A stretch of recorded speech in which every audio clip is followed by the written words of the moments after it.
আজ দেখাবো শসা ট্যাংরার রেসিপি। খুব অল্প উপকরণে খুব সহজে এবং ভীষণ মজাদার। আমি কাকলি জাস্ট অ্যান্ড কুকে আপনাকে স্বাগতম। তো প্রথমেই আমি বড় সাইজের যে শসাগুলো হয় সেগুলোকে মাঝারি করে কেটে নিয়েছি, একদম ছোট বড় টুকরা করে নিই। আর ভেতরে যে নরম জলদল অংশটা হয় সেটাকে আমি আলাদা করে কেটে রেখে দিয়েছি। চাইলে এটিকে লবণ মাখিয়ে আপনারা খেয়ে নিতে পারেন। তো আমি এই সাইডের অংশগুলোকেই নিয়েছি। তারপর কিছু ট্যাংরা মাছ আমি আগে থেকেই কেটে পরিষ্কার করে রেখেছি। এই যে দেখুন কীরকম করে কেটেছি। তো এখন এটাকে আমি কিছু মশলা মাখিয়ে নেব। তো তার জন্য এখানে সামান্য একটু লবণ, সামান্য একটু হলুদের গুঁড়া ও সামান্য একটু মরিচের গুঁড়া দিয়ে দিচ্ছি। তারপর হাত দিয়ে খুব ভালোভাবে আমি মাখিয়ে নেব। আপনারা চাইলে চামচ দিয়েও মাখিয়ে নিতে পারেন, তবে বেস্ট হয় হাত দিয়ে মাখানোটাই। তো খুব ভালো করে আমি মাখিয়ে নিলাম। তো এটাকে আমি এখন সাইডে রেখে দেব। তো এখন আমি একটি ছোট বাটি নিয়ে নিলাম। তো এটাতে আমি হাফ চামচ পরিমাণ হলুদের গুঁড়া ও হাফ চামচ পরিমাণ মরিচের গুঁড়া দিয়ে দিলাম। তারপর টেস্ট অনুযায়ী লবণ অ্যাড করছি। আমি কিন্তু এখানে লবণটাকে অ্যাড করছি, পরে আর দেবো না। আর হাফ চামচেরও কম আদা বাটা, হাফ চামচেরও কম রসুন বাটা ও 1 চামচ পরিমাণ দিয়ে দিচ্ছি জিরা বাটা। তো এখন সামান্য একটু জল দিয়ে খুব ভালোভাবে মিক্স করে নেব। তো শসার যে কোনো তরকারি মানে অল্প মশলাতে রান্না করলে কিন্তু বেশ ভালো লাগে। অল্প তেল মশলাতেই এই রান্নাটা বেশ স্বাস্থ্যকর আর খেতেও ভীষণ মজাদার। তো ফ্রাই প্যানটা চুলায় বসিয়ে এতে পরিমাণ মতো কিছুটা তেল দিয়ে দিলাম। তো তেলটা গরম হওয়া পর্যন্ত একটু অপেক্ষা করছি, আর তেলটাকে পুরো ফ্রাই প্যানে আমি খুব ভালোভাবে একটু লাগিয়ে নিচ্ছি। তো তেলটা গরম হওয়ার পর এখানে আমি মাছগুলো দিয়ে দিচ্ছি। তো মাছগুলোকে একটু উল্টো পাল্টে খুব ভালো করে ভেজে নেব। আবার একদম মুচমুচে করেও ভাজবো না, মানে হালকা করে একটু ভেজে নেব।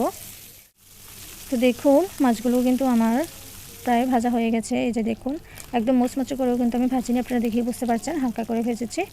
তো এখন এই মাছগুলোকে আমি নামিয়ে নেব। তো সেম তেলেই আমি একটু তেজপাতা দুভাগ করে দিয়ে দিলাম। তো এগুলোকে একটু ভেজে নেব, একটু নেড়েচেড়ে একটু ভেজে নেব। আর রান্নাটা কিন্তু মিডিয়াম টু লো আঁচে করলেই বেশ ভালো হয়। তো এখন মাঝারি সাইজের একটি পেঁয়াজ কুচি দিয়ে দিয়েছি। আপনারা যারা পেঁয়াজ কুচি দিয়ে মানে ফোড়ন দিতে পছন্দ করেন না, তারা মেথি বা কালো জিরে দিয়েও দিতে পারেন। তো পেঁয়াজটাকে খুব ভালো করে ভেজে নিচ্ছি। অবশ্যই পেঁয়াজটাকে খুব ভালো করে ভেজে নিতে হবে, তাহলেই বেশ ভালো হবে। তো এখানে আমি যে আগে থেকেই মিক্স করে মশলাটা রেখেছিলাম সেটাকে দিয়ে দিলাম। তো এই মশলাটাকে কিন্তু খুব ভালো করে আমি কষিয়ে নেব। তো এভাবে নেড়ে চেড়ে মিডিয়াম আঁচে মশলাটাকে আমি খুব ভালো করে কষিয়ে নিচ্ছি। তো দেখুন মশলাটা কিন্তু আমার কষানো হয়ে গেছে, তেলটা মানে আলাদা হয়ে গেছে, মানে তেলটা ছেড়ে দিচ্ছে মশলাটা থেকে, আপনারা দেখেই বুঝতে পারছেন। তো এখন আমি যে শসাগুলো টুকরো করে রেখেছিলাম এগুলো দিয়ে দিচ্ছি। তো শসাগুলোকে কিন্তু অনেকটা সময় নিয়ে আমি কষিয়ে নেব।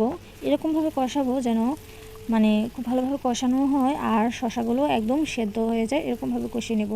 তো নেড়েচেড়ে খুব ভালোভাবে আমি মিক্স করে নিচ্ছি। তো এখন আমি এটাকে ঢেকে দেব।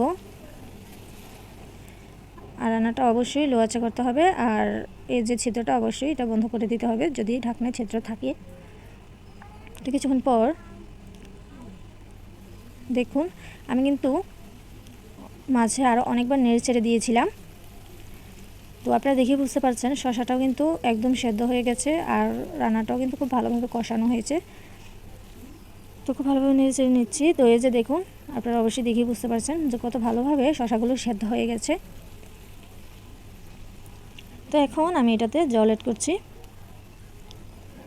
তো আমি এ বাটিতে 2 বাটি পরিমাণ জল অ্যাড করছি।